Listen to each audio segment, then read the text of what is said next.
ladies and gentlemen, and welcome to Exeter, the birthplace of the Republican Party.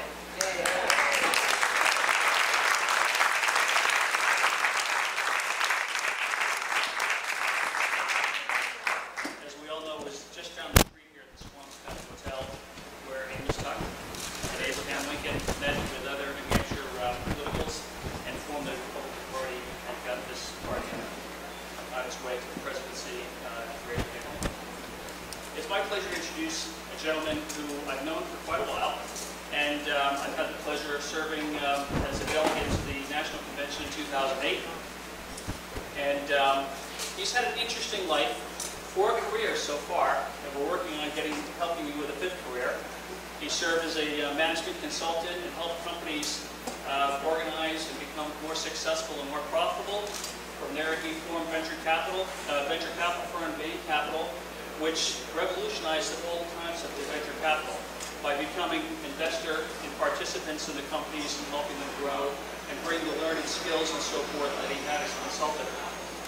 From there, we all know that he saved the 2002 Winter Olympics and took that from a $300 million deficit to a highly successful worldwide event.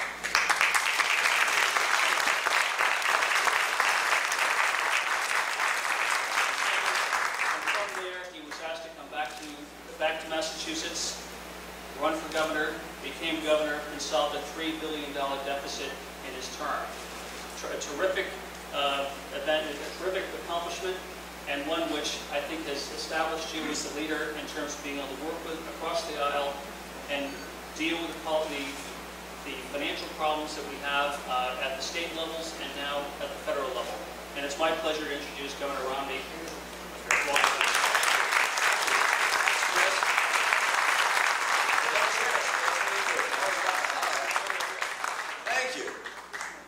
Generous introduction. I appreciate that. It's good to see so many old friends here. You have the former Speaker of the New Hampshire House here, Doug Scanlon. Will you stand up, Doug? Doug Scanlon here.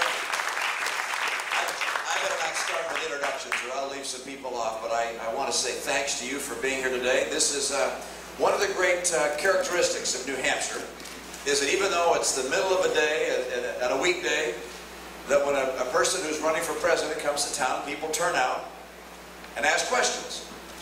You get the chance to see who's running for president, person to person, face to face. And that attention that you pay and that responsibility that you accept for helping select our nominee and the Democratic nominee is one of the reasons why New Hampshire ought to be first in the primary process, as it is.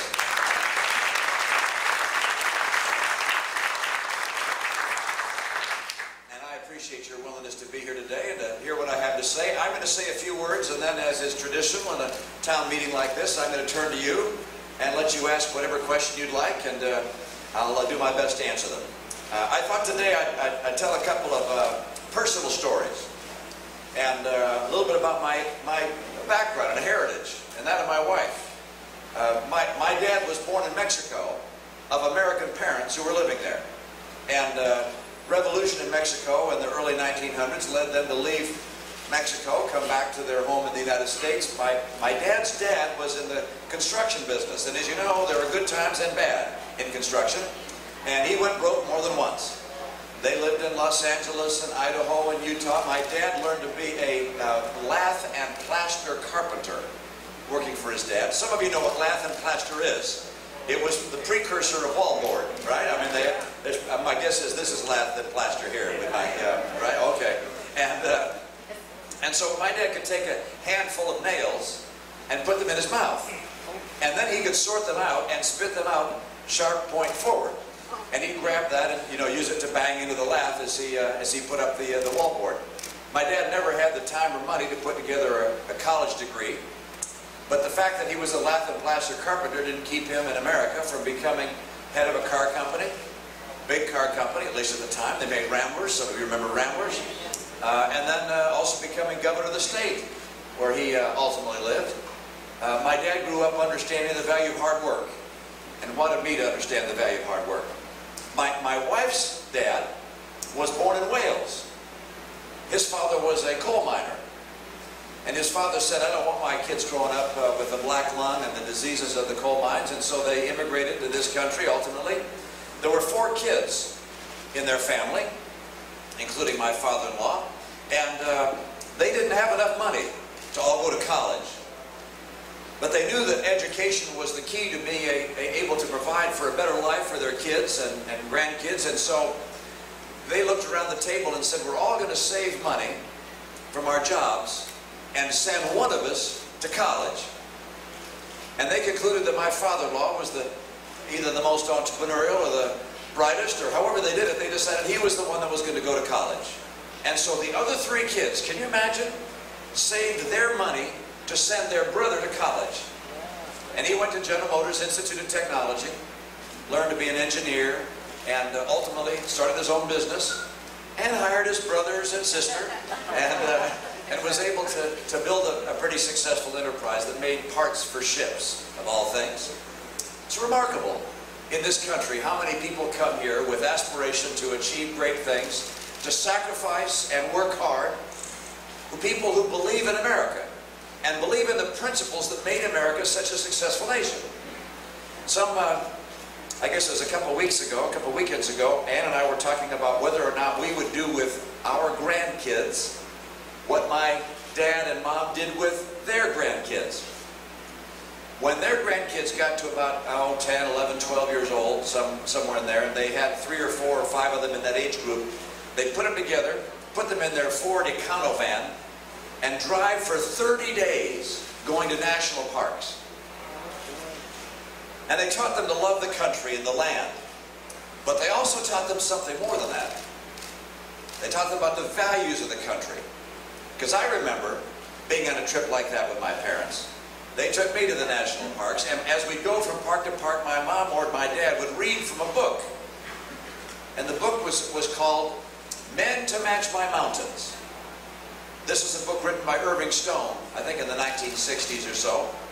And in that book, he describes the character of the men and women who conquered the American West and achieved the greatness that process encompassed. Now, I was telling that story a week ago Sunday, and in the home of the fellow where I was telling that story, the homeowner got up and he said, I'll bet you don't know where the title for that book came from. And I said, you're right, I don't know where the title came from. He said it came from this poem, and then he recited a poem, which I've since learned. It's only 4 lines. I can learn 4 lines. But interestingly enough, the poem was written by someone from right around here, from Candia, New Hampshire. His name is Sam Walter Foss, and he wrote this poem in the 1800s. It goes like this: bring me men to match my mountains. Bring me men to match my plains. Men with empires in their purpose and new eras in their brains. This is the poem. He was looking for those individuals that would have the courage and love of freedom to conquer the challenges of the American West and ultimately our cities and roads and the valleys, the canyons. He wanted people with empires in their purpose. Not that they would conquer other nations. That's not the empires he's talking about, but instead conquering new realms of thought, pioneering, discovering, building enterprises, achieving greatness for the coming generations. Those are the empires. And the new eras, by new eras, new vistas, new dimensions, the new ways of doing things. And that's what America has brought to ourselves, to our kids, to coming generations, and to the world. We're a nation of champions and innovators and pioneers. And the reason we are is that when the founders of this nation decided what America would be, they did a number of interesting things. One was to give us political freedom. As your motto so well emblazoned on the license plate indicates, live free. Live free. We had political freedom. We would choose our government. The people would be sovereign, not the state. But there was another freedom they gave us.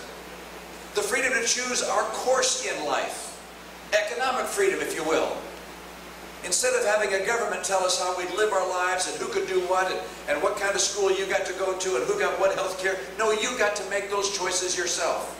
We became politically free, personally free, economically free. And by virtue of those freedoms, people from all over the world who loved freedom, pioneers, champions of all kinds, wanted to come here. And whether it was my dad coming back or my father-in-law coming here as an immigrant, those people came here and helped build this great country. Now, right now, we face some real challenges. And we face those challenges in part because politicians in Washington, and the president in particular, seem to believe that government knows better than free people, and they're wrong. People are the source of America's greatness.